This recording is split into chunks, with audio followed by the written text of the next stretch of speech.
Muito bem, pessoal, muito bom dia. Terça-feira, 21 de novembro, está começando o Desperta ICL de hoje. Tudo bem com vocês? Tudo certo por aí?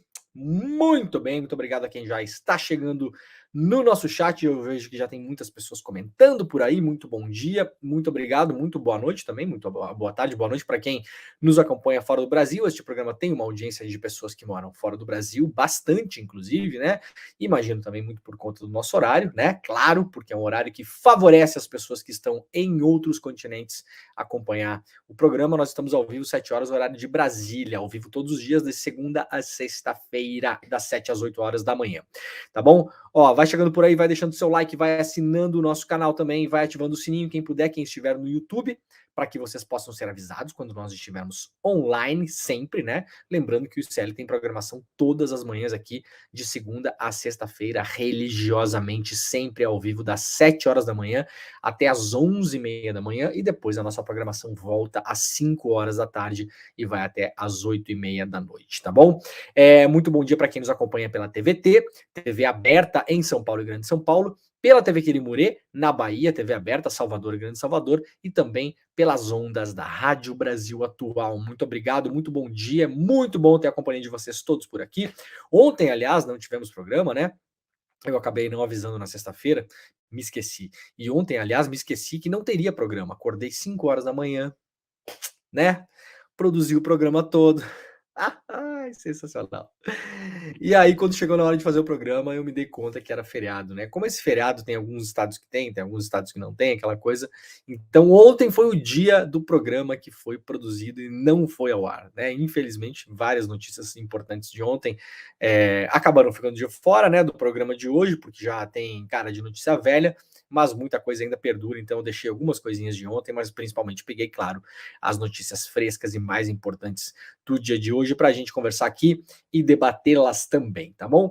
Vamos lá, vamos rapidamente aqui para os nossos comentários para ver de onde é que vocês estão teclando. Então, por gentileza, vá até o nosso chat e diga: Demore, eu estou assistindo o Desperta de Natal, Rio Grande do Norte, ou de Belo Horizonte, Guarujá, onde mais vocês estão vendo este programa? Simões Filho na Bahia, Goiás, Rio de Janeiro, bom dia, Conceição do Coité na Bahia também, pessoal diretamente de Campinas, Ferraz de Vasconcelos, São Paulo, Guarujá, Araraquara, Tijuca, Santa Catarina. A gente vai falar de Santa Catarina daqui a pouquinho, né? Tá sofrendo muito o estado de Santa Catarina por conta das chuvas, né?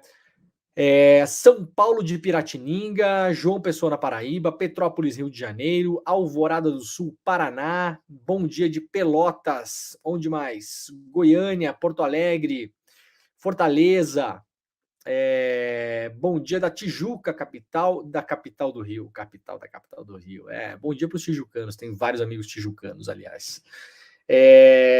Bauru, Passo Fundo. Sempre tem uma galera de Passo Fundo aqui. Aliás, um dia encontrei um pessoal de Passo Fundo em algum lugar aí, eu não lembro onde exatamente. Então, vou mandar um beijo para a galera aqui de Passo Fundo, né?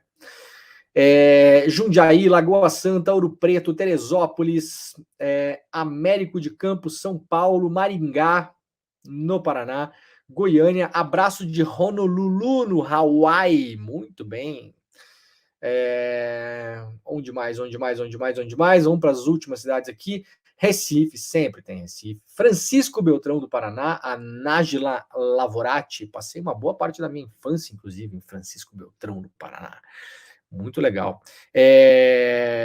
Rio de Janeiro, bom dia, Demore, salve da Suíça, estou em Zurique, diz o Cadu. Bom dia, queridos. A Helenice dizendo bom dia da Alemanha. Renato Gordilho, Rio de Janeiro, capital. Caxias do Sul, Rio Grande do Sul. Ouro Preto, Minas Gerais. Petrópolis, já falei. Montenegro, Rio Grande do Sul. O Lauro Moraes está em Boston, nos Estados Unidos. Brasília, Distrito Federal. E onde mais aqui? Últimas duas, rapidamente. Um salve da Roça da Mantiqueira, diz a Ana Araújo. Está na roça nos acompanhando. Que sensacional. E São Sebastião do Passé, na Bahia. Um abraço, Demore. Muito bem, gente. Muito obrigado, viu? Quem está chegando por aí, quem ainda não assina os canais do ICL, né? Por gentileza, assine os canais do ICL. E eu sempre falo todas as manhãs aqui, agora o ICL tem também um site, iclnoticias.com.br. Daqui a pouquinho a gente vai ler as notícias lá do nosso site. Então, se você tem o hábito de ler notícias, muita gente não tem mais o hábito de ler absolutamente nada, né? Mas se você tem o hábito de ler notícias, o que é sempre importante, então, por gentileza, acesse ICL noticias.com.br e coloque na sua barra de favoritos o portal que o ICL lançou esse mês, tá bom? Várias coisas por vir aí, gente, várias novidades. Fiquem ligados que o ICL está sempre em movimento, né? Vamos lá então, vamos lá para as notícias de hoje, que a gente tem bastante coisa por aqui. Já virou um bordão desse programa, né? Sempre tem bastante coisa, né? O mundo não para. Vamos lá, pela primeira vez o mundo registra um dia com temperatura média global 2 graus Celsius acima da era pré-industrial.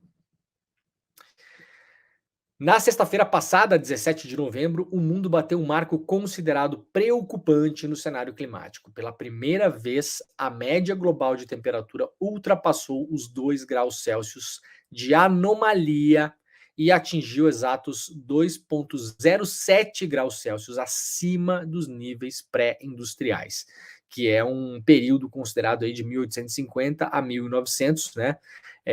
Onde já havia medição de temperatura. O valor provisório para o sábado, que foi dia 18, foi de 20,6, de 2,6 graus Celsius, né? Acima desses níveis da era pré-industrial. Então, na verdade, sexta e sábado tiveram basicamente a mesma temperatura, né? Aqui estão os gráficos, né? O período de referência. Então, aqui dá para ver como a temperatura realmente vem aumentando, né? Principalmente nesse ano, tá feia a coisa, né?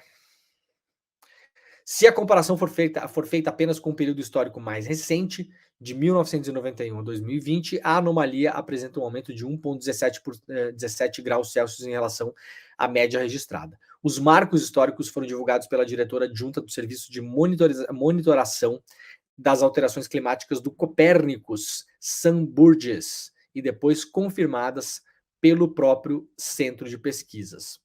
O calor recorde ocorre em um ano marcado pela forte ação do fenômeno El Niño e pela intensificação de efeitos das mudanças climáticas provocadas pela emissão de gás estufa. Os gases estufa são resultado de atividades humanas, como a utilização de combustíveis fósseis ou as queimadas de áreas florestais e, claro, também outras atividades, né, ligadas ao consumo no geral. Os dados sinalizam uma tendência alarmante do panorama global. O pesquisador Carlos Nobre, referência internacional nos efeitos das mudanças climáticas, explica que o fenômeno El Niño faz com que o calor seja maior no verão e no inverno, seja menos rigoroso, com mudança na distribuição de chuvas. A gente viu o inverno no Brasil esse ano, né? Teve pouquíssimo inverno, né? Teve algumas semanas um pouco mais frias, no sul do país e no sudeste, mas principalmente no sul, onde o inverno costuma ser mais estável, né? A gente tem um inverno começando ali em abril, depois de abril, maio, mas principalmente junho, julho, agosto, são os 3 meses. O inverno desse ano foi absolutamente inconsistente, né? Teve algumas semanas que foram mais frias, mas esquentou muito rápido, o inverno acabou muito rápido, inclusive, prejudicando inclusive a floração de várias culturas, né? Pessoal que planta cítricos, por exemplo, no sul, reclamou que a floração veio no meio do inverno, porque estava muito quente, e depois fez frio de novo, e as flores secaram e morreram, né? Então a gente viu uma alteração climática bem importante esse ano, atingindo várias áreas da economia e da nossa vida no geral, né?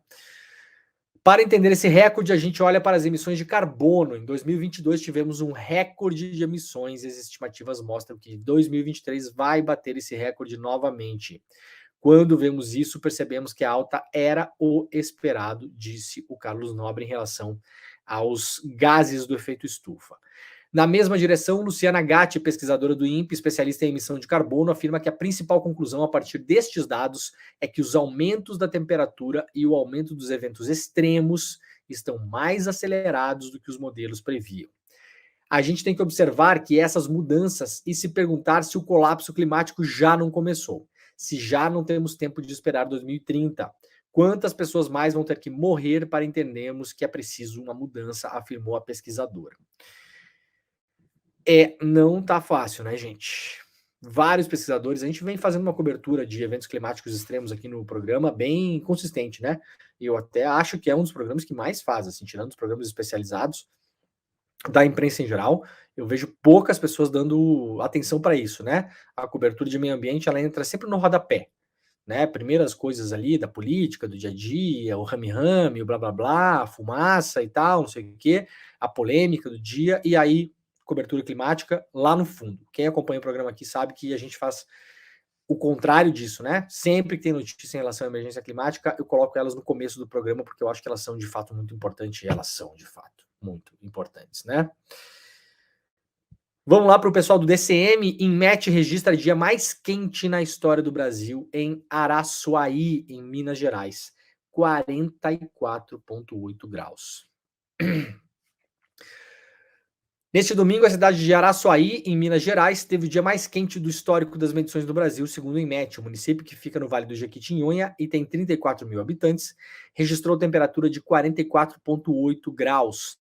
A alta temperatura foi consequência de um aquecimento pré-frontal que intensificou o calor no nordeste de Minas Gerais. Essa foi a 8ª onda de calor registrada no país esse ano, tendo início no dia 8 de novembro e acabando no fim de semana. Uma outra cidade de Minas Gerais registrou a segunda maior temperatura nessa semana, São Romão, que atingiu 43,4 graus no dia 15 de novembro. O município foi seguido por 2 outras cidades no Mato Grosso do Sul. Porto Murtinho, com 43,4 graus, e Corumbá, com a mesma temperatura, temperaturas respectivamente no dia 16 de novembro e 14 de novembro. Vamos lá para o site Sul 21. Após fechamento de comportas, Rio Guaíba atinge maior marca desde 1941. A Defesa Civil de Porto Alegre informou que o nível do Guaíba atingiu a marca de 3,30 metros na medição feita às 18 horas de ontem no Cais Mauá, no centro da cidade. Essa é a maior marca atingida pelo Guaíba desde a enchente histórica de 1941, quando registrou 4,76 metros. Durante a manhã, quando o nível marcou 3,19, a prefeitura já havia determinado o fechamento preventivo das comportas do sistema de proteção contra as cheias. Nesse ponto ali do Rio Guaíba, no centro de Porto Alegre, há um muro, né? Já bastante antigo, chamado Muro da Mauá, e esse muro tem uns portões, né? Comportas, são uns portões, na verdade, que podem ser fechados em caso de enchente. A cota de inundação no Cais Mauá é de 3 metros e foi superada por volta das 9 horas da manhã, quando a medição apontou que o nível do Guaíba estava 3 metros e 4 centímetros acima. A perspectiva é de que a água continue subindo nas próximas horas. A operação de fechamento das comportas foi conduzida por equipes do Departamento Municipal de Água e Esgotos, com apoio do Corpo de Bombeiros. Segundo a Prefeitura da cidade, o Guaíba está recebendo água de outros rios que registraram volumes excessivos de chuva nos últimos dias. Como o processo é lento, vemos iniciar pelos portões de acesso ao cais e depois as comportas 12 e 14, explicou tecnicamente aqui, né, o pessoal lá do DEMAI. No entanto, a situação é mais grave nas ilhas, que estão ali em frente à capital, né? Uma vez que a medição desta manhã na Ilha da Pintada apontou a marca de 2,5 metros. A cota de inundação do local é de 2,2. As ilhas são mais baixas, né, do que o centro da cidade, e elas alagam com muita frequência, um problema que nunca foi resolvido, até porque boa parte da população que mora nas ilhas é de população pobre, carente. Então, obviamente, as prefeituras, historicamente, nunca mostraram interesse em resolver isso. Diante da previsão do aumento do nível do Guaíba, a prefeitura já havia iniciado no domingo a montagem do abrigo temporário na Escola Estadual Alvarenga Peixoto, na Ilha Grande dos Marinheiros, para o acolhimento dos moradores. Hoje pela manhã, há notícias de que 600 moradores já foram evacuados das ilhas, porque o nível do Guaíba segue subindo aí pelas próximas horas, né? Aqui o Sul 21 traz algumas fotos para a gente ter uma ideia, né? Então, isso aqui é o centro da cidade de Porto Alegre, né? Aqui a gente está vendo um telhado. Aqui o rio não deveria estar onde está, né? Tem um telhado aqui, tem uma construção embaixo, né? Aqui, para vocês terem uma ideia, né? Centro de Porto Alegre também, onde a água já invadiu aqui é o cais, tá? É uma parte do Cais Mauá. Então aqui normalmente não tem água, tá, gente? Isso aqui é um lugar onde entram carros aqui, pessoas, né? As pessoas vêm aqui frequentar essa área aqui. Então vejam, essa parte aqui e isso aqui onde eu estou mostrando com o mouse aqui, ó, o rio fica lá embaixo, né? Então ele subiu, já tomou conta aqui do cais, e o que está protegendo a cidade ainda, por enquanto, é o Muro da Mauá, que está localizado aqui, ó. Aqui tem um muro e as comportas foram fechadas. No entanto, a gente já vê alguma água em cima da pista ali na Avenida Mauá, no centro de Porto Alegre. Aqui mais uma imagem que dá para ter uma noção de como o rio já subiu a níveis perigosos, né? Agora é ficar de olho, torcer para que a chuva pare, principalmente a chuva nos rios que abastecem o Guaíba, né? O Rio Jacuí, por exemplo, né, e vários outros que abastecem o Guaíba, porque daqui essa água ela corre em direção à lagoa e depois corre em direção ao mar. Então ela acaba recebendo água de fato de vários rios importantes e caudalosos do estado do Rio Grande do Sul. E aqui mais fotos. Então, se vocês quiserem dar uma olhada, né, nas imagens que foram produzidas lá pelo pessoal do Sul 21, então dei uma chegada no site deles lá, sul21.com.br. Defesa Civil de Santa Catarina alerta para riscos de novos temporais. A população de Santa Catarina deve estar alerta nos próximos dias. Com 71 cidades em situação de emergência, o estado deve voltar a enfrentar temporais. Em um boletim divulgado ontem, a Defesa Civil Estadual alerta que, após um dia de tempo firme, hoje o clima deve voltar a ficar instável, ou seja, possivelmente novas chuvas em Santa Catarina. Então, assim, quem mora nas regiões atingidas, se puder, porque às vezes as pessoas não têm para onde ir, mas se você acha que há algum tipo de ameaça na sua casa, por favor, deixe a sua casa. É isso, não tem o que fazer. Enquanto a gente não resolver esse problema no Brasil, né, é um problema de emergência climática, sim, mas o Brasil, muito antes disso, também tem pessoas vivendo historicamente, há muito tempo, há décadas, há séculos, em áreas de risco, né? E é o caso de várias cidades do sul do Brasil, inclusive. Então, se você puder, deixe a sua casa, porque a chuva pode voltar em Santa Catarina no dia de hoje. A Defesa Civil considera alto o risco de ocorrerem inundações nas bacias hidrográficas das regiões Grande Oeste, Vale do Itajaí e Planalto Sul. Regiões onde o órgão considera muito alto o perigo de alagamento. E aqui, para finalizar, o INMET alerta para chuvas intensas também no Amazonas nesta terça-feira, após o retorno das nuvens de fumaça em pontos de Manaus durante o final de semana. Nuvens de fumaça essas provocadas pelas queimadas. O Instituto Nacional de Meteorologia lançou um alerta de perigo para a possibilidade de chuvas intensas na capital e nas regiões do Amazonas. O alerta emitido na segunda-feira vale até terça-feira, portanto, hoje também atinge regiões dos estados do Acre, Mato Grosso, Pará, Rondônia e Roraima. Segundo o INMET, o alerta vale para as regiões do Vale do Acre, leste rondoniense, centro amazonense, sudoeste amazonense, norte mato-grossense, sul amazonense, norte amazonense, Madeira Guaporé, sul de Roraima, Vale do Juruá e sudoeste paraense. Então, se você está nessas áreas também, muita atenção, principalmente se você está próximo ou próxima de rios, tá bom? Chuvas importantes também sendo alertadas pelo INMET lá no Amazonas. Vamos lá então aqui, notícia da revista Fórum. Aliás, um abraço para o pessoal da revista Fórum. PGR pede prisão e cassação do mandato de Gustavo Gayer por racismo e injúria. Eu avisei que esse cara não ia terminar o mandato. Avisei. Fiz até uma piada com ele na rede social, falando que se ele continuasse nesse caminho aí, ele não ia ver o final desse túnel aí de mandato. Falei isso para ele e para o Nicolas, né? Não em forma de alerta, porque essas pessoas não têm, de fato, capacidade para se abrirem para nada que não seja o que está dentro da cacholinha deles, né? Mas eu falei. Eu acho que não vai demorar não, viu?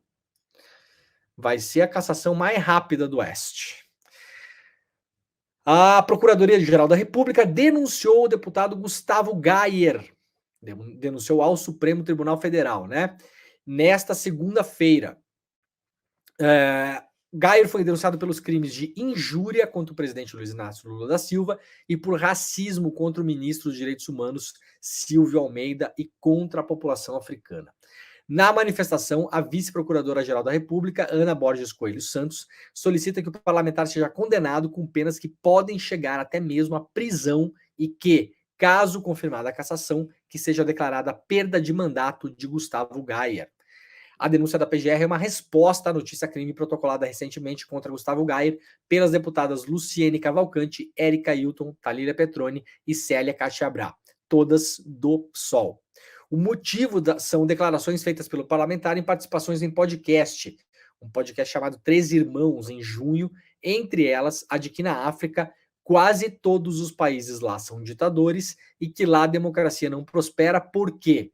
Para você ter democracia, você tem que ter um mínimo de capacidade cognitiva para entender entre o bom e o ruim, entre o certo e o errado. Nós não estamos em 1930.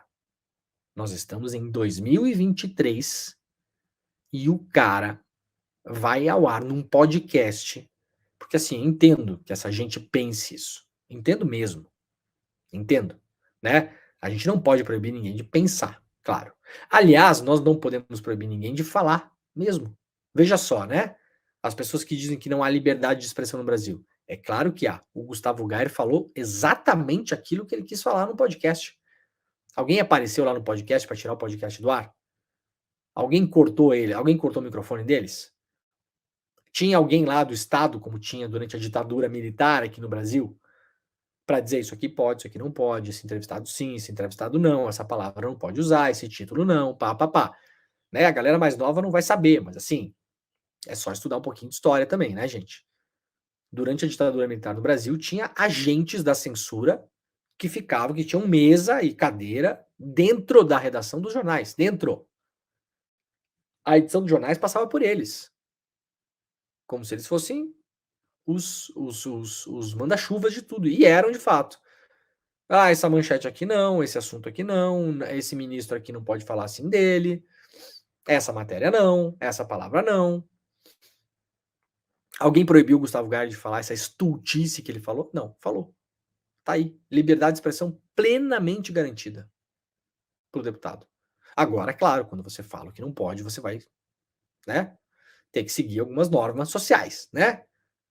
Posso chegar na frente da casa de alguém e ameaçar a pessoa de morte? Não, não posso. Por quê? Porque é crime de ameaça. Ah, mas cadê a minha liberdade de expressão? Bom, você pode, você tem, você vai lá e fala o que você quiser. Tá livre para falar. Ninguém vai chegar lá e botar a mão na sua boca. Vai lá e fala. Se a pessoa denunciar você por ameaça, denunciado você será. Né? Parece tão simples, né? Agora que passou o bolsonarismo, a gente consegue até ser mais simples na explicação, né, gente? Entre outros impropérios, Gayer chamou o presidente Lula de bandido e fez ataques ao Supremo Tribunal Federal. Pode chamar o Lula de bandido? Não. Por quê? Porque o Lula não tem condenação criminal transitada em julgado. Ponto. Simples. Simples. Tá na hora da gente restabelecer algumas regras de convivência social, né? Aliás, o episódio do Dama do Tráfico ensinou muita coisa para muita gente, né? Tem gente que não quer aprender, tudo bem. Tudo bem. Tudo bem. Eu também, várias vezes ao longo da minha vida, tem momentos que eu não quis aprender.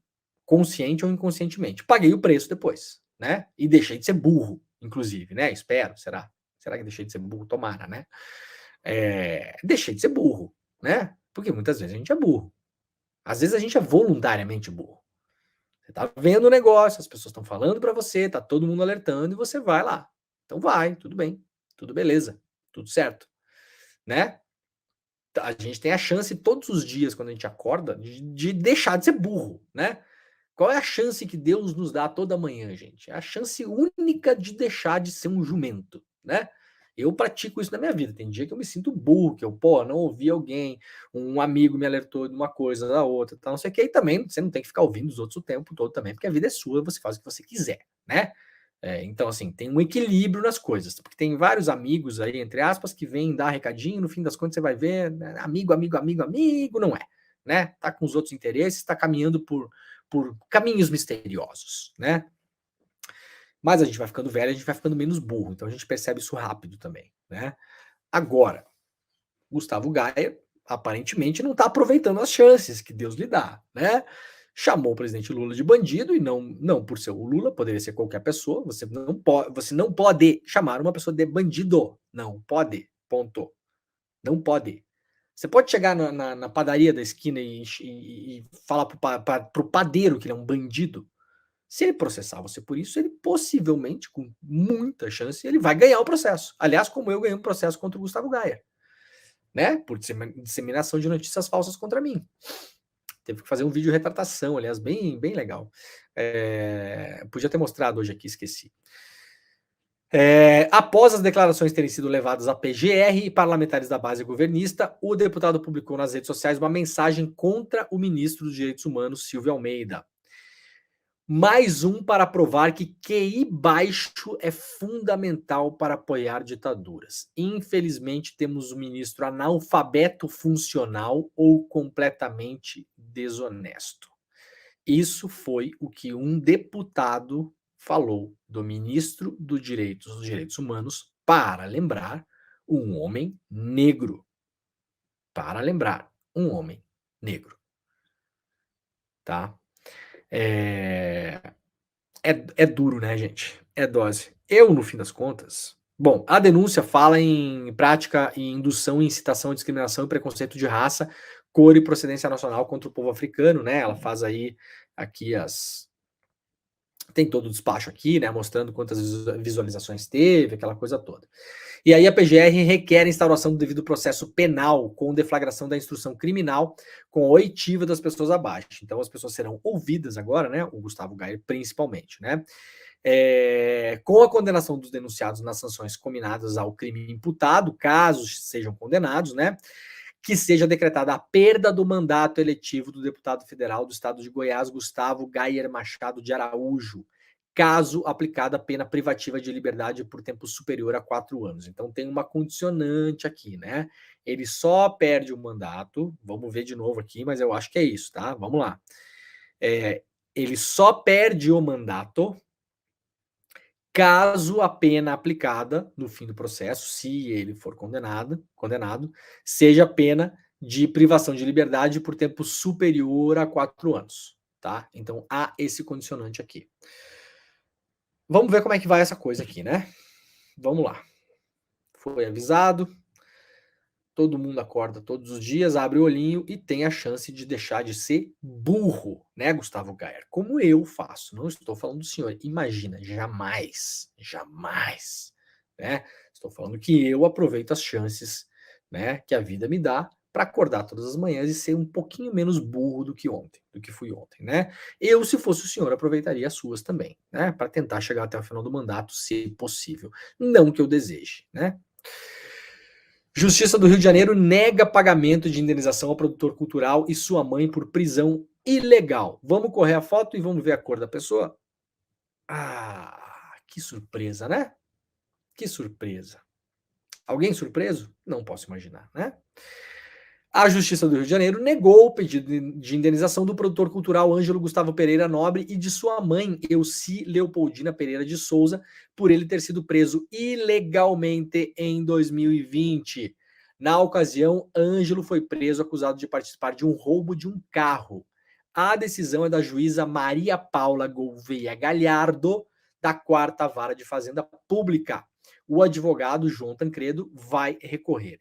Em sua decisão, a magistrada considerou que é preciso comprovar a má conduta na condução do processo criminal e que, na época da prisão, ainda se levava em conta prisões e condenações com base em retrato falado, diferentemente da orientação atual do Judiciário do Rio de Janeiro.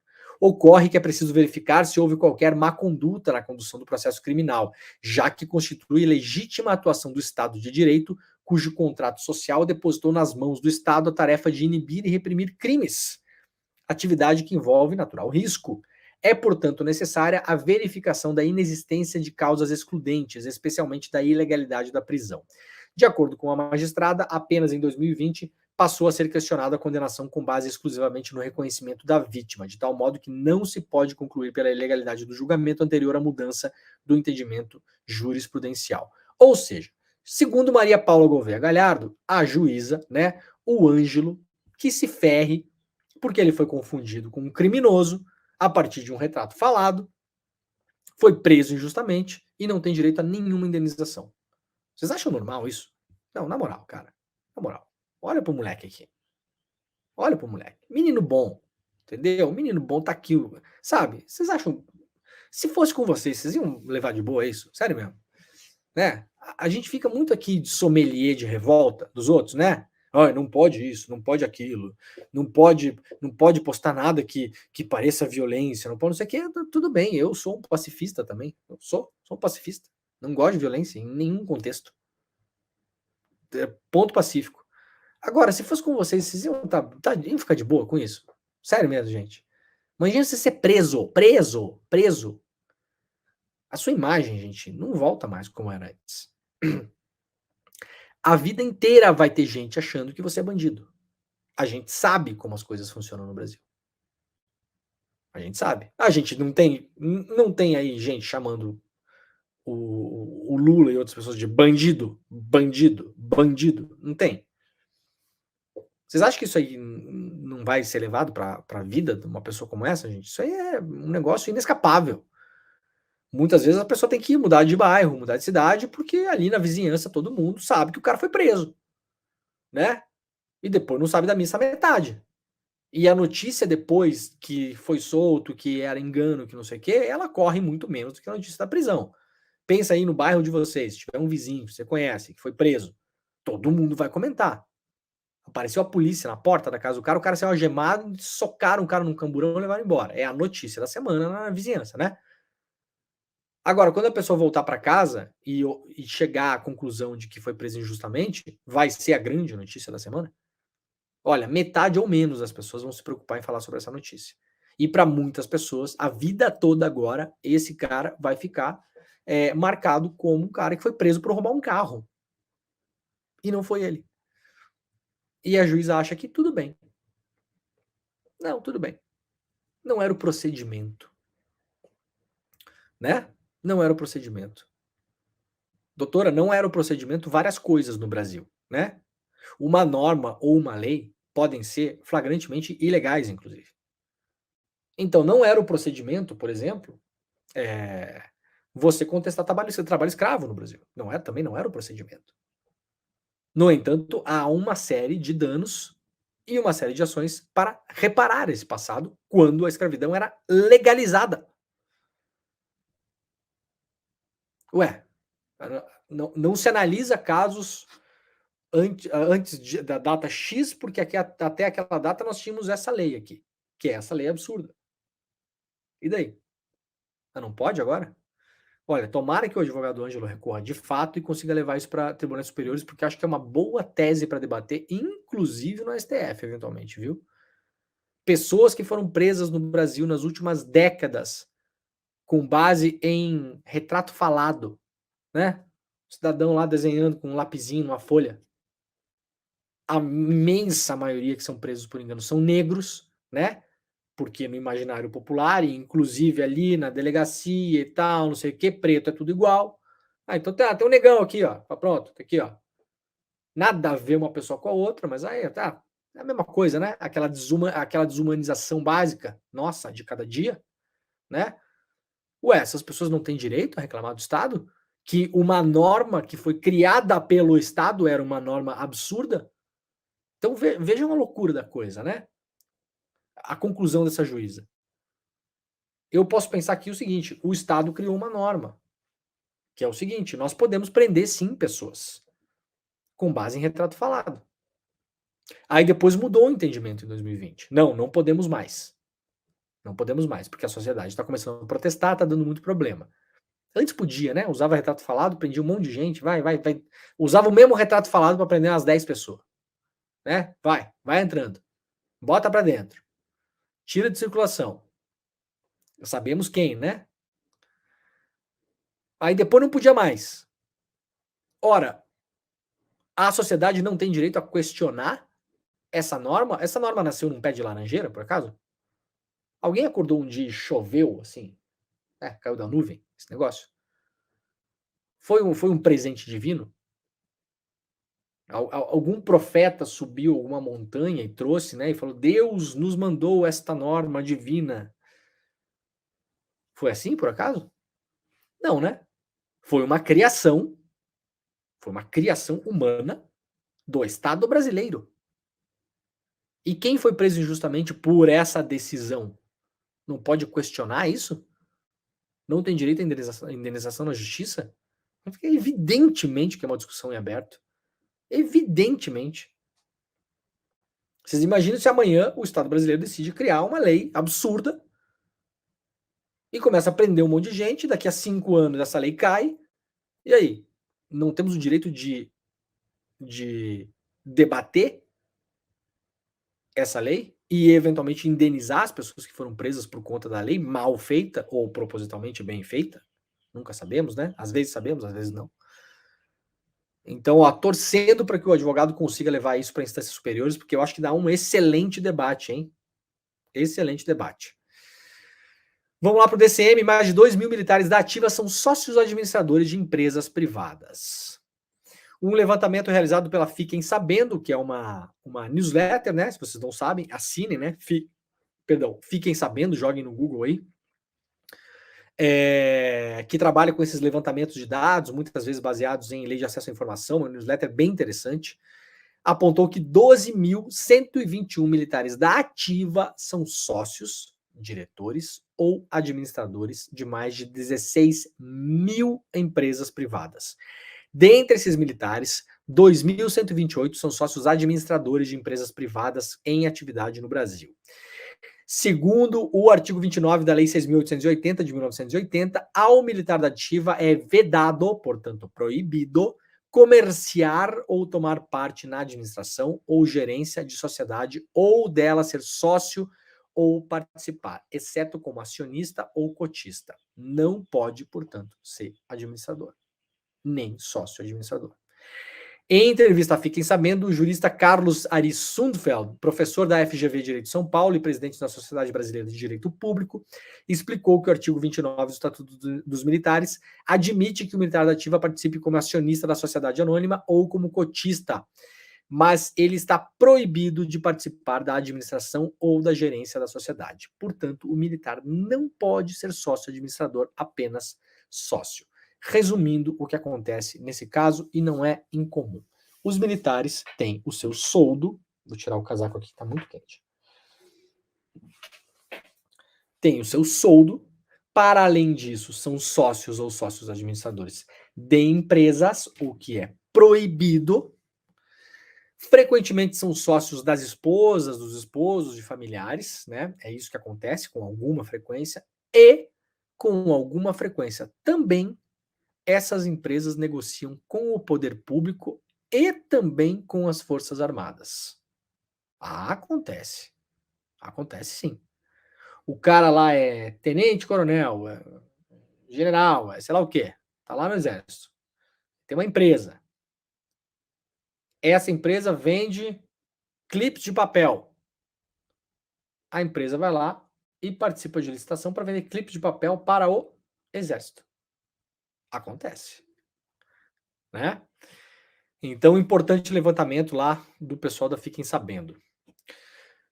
Vamos lá, então. O Senado vota nessa terça-feira projetos de pacote do Haddad para garantir a meta fiscal em 2024.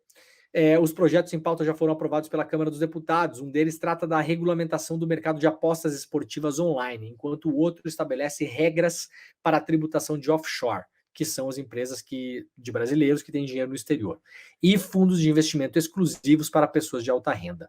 O Edu Moreira já esmiuçou essa questão da tributação dos fundos exclusivos, né? O que foi alardeado pelo governo como uma grande vitória, vamos taxar os super ricos, etc. e tal, é uma grande balela. O Eduardo Moreira já fez um vídeo explicando, o vídeo está nos canais do ECL, ele mostra por A mais B porque, na verdade, essas pessoas tiveram um desconto de imposto, tá? Então, quem quiser, assiste lá o vídeo, porque tá bem explicado. Isso aqui não é taxação de super ricos. Quem tá falando isso para você tá falando bobagem. Não é mesmo. Não é mesmo. Não é mesmo, aliás, pelo contrário. Né? E essa regulamentação das apostas esportivas online é outra coisa que está cheia de interesse envolvido, cheia de gente esquisita no meio. Isso aí é um mercado bilionário no Brasil. Bilionário. Bilionário. Gente, eu conheço gente que até 3 anos atrás era um pé rapado, tá? E problema nenhum ser pé rapado. Aliás, é um problema ser pé rapado, né? Ninguém deveria ser, tá? Mas eu vou dar um exemplo aqui de pessoa que eu conheço. Era um pé rapado, em 3 anos ficou, assim, multimilionário com esse site de aposta. De dinheiro que vem não sei de onde, que não sabe quem que botou o dinheiro para montar o negócio, com representação fiscal em Malta, nas Ilhas Virgens, não sei aonde, não se sabe que tipo de dinheiro passa por dentro desse troço. Tá bom? E o lobby e a pressão para aprovar isso aí, da maneira como está sendo discutido na Câmara, é muito forte. E não vai ser bom para o Brasil, obviamente que não vai ser. Tá bom? Vamos acompanhar, né? Ver como é que vai a coisa. Ex-noiva de Zé Trovão cita agressão. Justiça concede medida protetiva. A Justiça do Distrito Federal concedeu uma série de medidas protetivas à ex-noiva do deputado Zé Trovão, do PL de Santa Catarina, depois que ela acusou o parlamentar de agressão, violência psicológica e ameaça. A decisão foi dada por Carlos Fernando Feck dos Santos, juiz da Terceira Vara de Violência Doméstica e Familiar de Brasília, e teve como base o depoimento de Ana Rosa Schister, ex-noiva do deputado bolsonarista. Procurada, a assessoria do deputado disse que não enviou posicionamento. Zé Trovão é esse cara aqui, para quem não lembra, né? Que está condenado, aliás, ainda, imagino, né? Tá exercendo o seu mandato com tornozeleira eletrônica. Então, ó, parabéns, Santa Catarina, né? Assim, eu tenho uma dúvida. Por que vocês... Ó, vamos lá. Santa Catarina. Ai, mas Leandro, não são todos os catarinenses. Eu sei que não. Eu sou catarinense e não sou. Então eu não preciso falar isso toda vez que eu falo mal de alguém, que eu quero falar mal dos caras que votaram no Zé Trovão. Poxa, tá bom? Não é de você. Você não votou, não precisa se preocupar. Não tô falando com você. Vocês gostam muito do Zé Trovão a ponto de apoiá-lo e votar nele. A minha dúvida é, por que vocês não ficam com ele em Santa Catarina? Para que mandar para Brasília? Você não gosta do cara? Vocês não amam o Zé Trovão? Então fica com ele em Santa Catarina. Para que vocês têm que mandar uma pessoa dessa para Brasília? Ninguém pediu. Não estava precisando, né? Não estava. Aí a pessoa vai lá, manda a pessoa. Para que manda a pessoa embora? Né? É o clássico, não gostou, leva para casa, né? Para proteger a noiva, o juiz determinou o afastamento do lar de Zé Trovão, cujo nome real é Marcos Antônio Pereira Gomes, permitindo que ele leve consigo apenas os bens de uso estritamente pessoal, devendo informar ao juízo natural da causa, no prazo de 48 horas, seu novo endereço. Também foi estipulado que o deputado mantenha uma distância mínima de 300 metros da ex-noiva. O parlamentar, segundo decisão, está proibido de estabelecer contato com a ex-companheira por ligação telefônica, WhatsApp, e-mail, Facebook, Instagram e qualquer outro meio. Por fim, o magistrado ordenou a recondução da ex-noiva à residência onde eles moravam. Ela havia sido retirada de casa por Zé Trovão, segundo o depoimento prestado. Então, nada de novo sob o sol, né, gente? Esse cara aqui, inclusive, já apareceu fotos na internet aí de outras coisas, né? Uns outros negocinhos aí do cara, né? E tal. Com essa cara de brabão aí, né? A ex-noiva, né? Lamentavelmente, né? Se aproximou de um cara como esse. Tomara que ela tenha paz agora, né? Pelo menos com essa medida judicial. Vamos lá, PP de Arthur Lira se divide e ameaça projetos do governo, mesmo agora com a Caixa e Esportes. Nós avisamos que aconteceria isso. Eu odeio falar isso, mas foi avisado. Foi avisado. A garganta de Arthur Lira e das pessoas que estão em volta dele, chamadas comumente de centrão, ela não tem fim. Eles abrem um pouquinho, o governo bota comida dentro, achando que tá bom. Aí eles abrem mais um pouquinho, aí coloca mais. Eles abrem mais um pouquinho, e aí coloca mais, e isso não tem fim. Eu avisei aqui nesse programa, que o governo entregaria a Caixa e o Ministério dos Esportes na mão do Arthur Lira, e isso garantiria o quê? 3 semanas de paz, né? Agora que eles já digeriram e já eliminaram o que comeram, querem mais. Foi avisado. Reportagem da Júlia Chaib e da Victoria Azevedo, lá na Folha de São Paulo. Mesmo com assento na esplanada dos ministérios, a bancada do PP na Câmara tem demonstrado insatisfação com o governo federal e ameaça impor reveses ao Palácio do Planalto no Congresso. Em setembro, Lula nomeou o deputado André Fufuca para comandar o Ministério dos Esportes, tirando a Ana Moser, E neste mês consolidou a troca da presidência da Caixa Econômica Federal para contemplar o presidente da Câmara, Arthur Lira. 11 vice-presidências. Um controle de uma das maiores máquinas de capilaridade política do Brasil, que é a Caixa. Ambas as mudanças fizeram parte de uma reestruturação do governo feita justamente para contemplar o Centrão na tentativa de azeitar a relação do governo com a Câmara. Para integrantes do PP, porém, a nomeação de Fufuca não surtiu efeito para melhorar a relação da bancada com o Palácio do Planalto. Eles reforçam que a legenda segue independente. Entenderam, gente? Entenderam? Os caras vão lá e falam mais, aí você dá mais. Os caras falam mais, você dá mais. Mais, você dá mais. Quando você achou que é suficiente, os caras olham para você e falam o seguinte: não, nós somos independentes. Entenderam a jogada? Nós somos independentes. Independentes para quê? Para botar o próximo pedido em cima da mesa. Né? Ai, ai, não é mole, gente. Não é mole. Não tá funcionando. Não tá funcionando. Vai funcionar por espasmos, esse negócio. Vai funcionar por espasmos. Quando tiver interesse também aí do grupo do Centrão e aprovar projetos que por acaso também são de interesse do governo, vai funcionar. E quando a coisa for cara, quando ela custar caro, essa gente vai cobrar. Vai cobrar. O que poderia ser feito? Eu não sei o que poderia ser feito, né? O que eu sei é o que foi feito, por exemplo, no governo Bolsonaro. O que foi feito no governo Bolsonaro? O Bolsonaro foi eleito com um projeto de governo, né? Não aquele projeto do Bolsonaro que vocês lembram, né? Aquele projeto, o plano de governo dele era uma piada, né? Tudo bem. Mas o Bolsonaro foi eleito com um projeto de governo, uma ideia de governo, né? Extremista, de direita, né?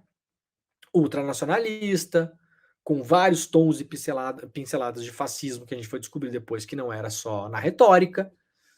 Teve vários episódios ligando bolsonaristas a nazistas durante o governo Bolsonaro, episódios evidentes de ligação com nazistas ou com o nazismo no geral. O que o Bolsonaro fez quando o Bolsonaro assumiu a presidência da República?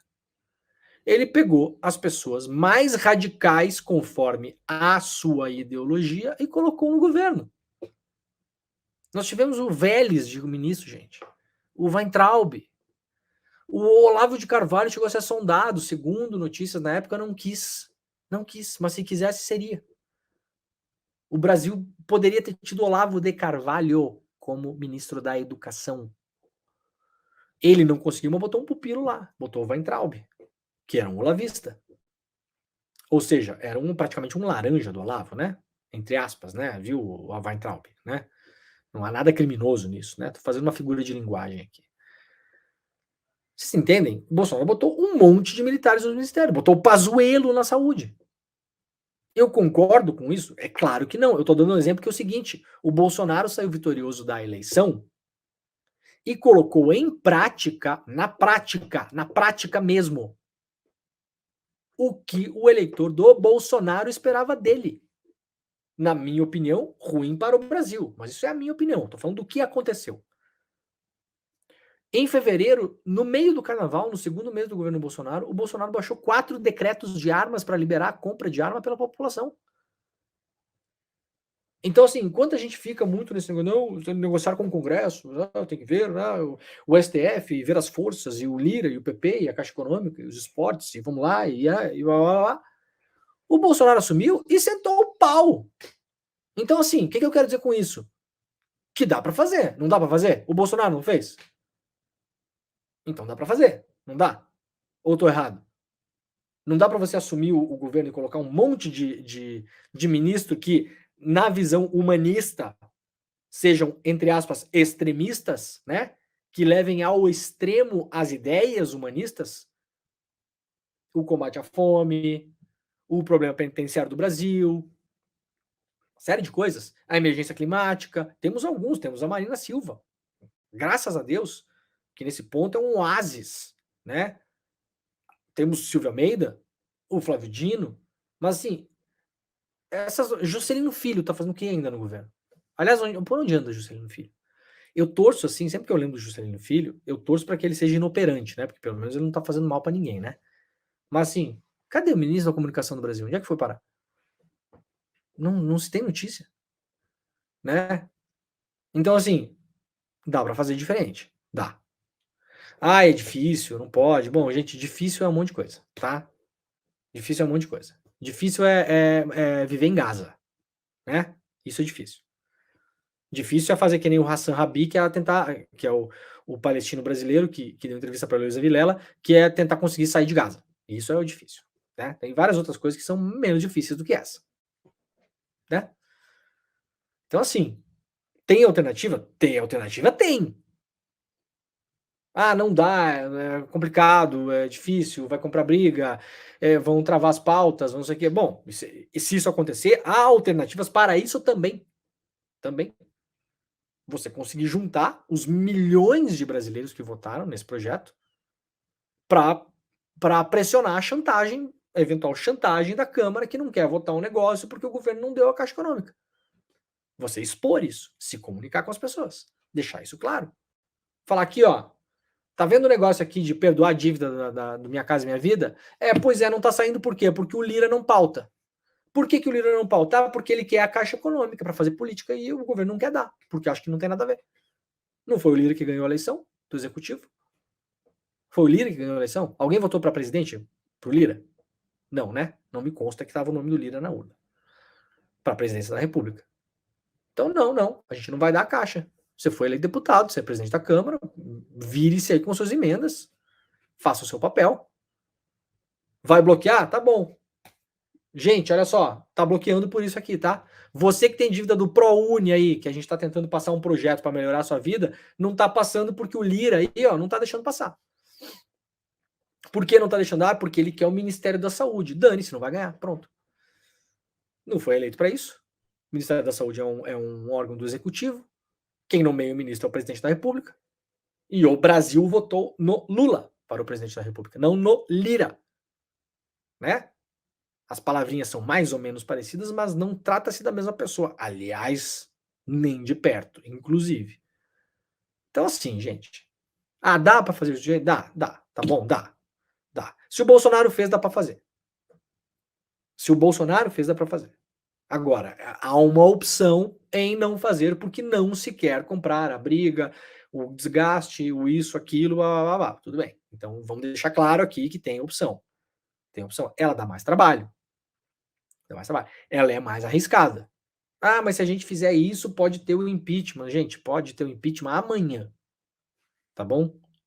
Essa chantagem que tá aqui na reportagem do Centrão não vai parar até que o último anel seja arrancado dos dedos do governo. E quando isso acontecer, num primeiro escorregão, se a economia for um mal, se tiver uma nova, aspas, operação anticorrupção estilo Lava Jato, o governo vai ficar no alvo para cair. Alguém tem alguma dúvida disso? Vocês viram o que o jornal Estado de São Paulo fez nos últimos dias. Isso é um projeto. Projeto. A gente não está lidando com amadores. Eles estão organizados.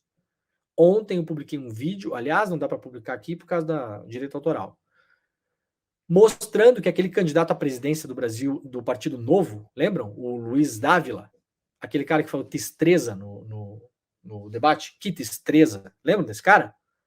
Ontem eu publiquei um vídeo na minha rede social, quem quiser vai lá ver, tá no Instagram, tá no Twitter.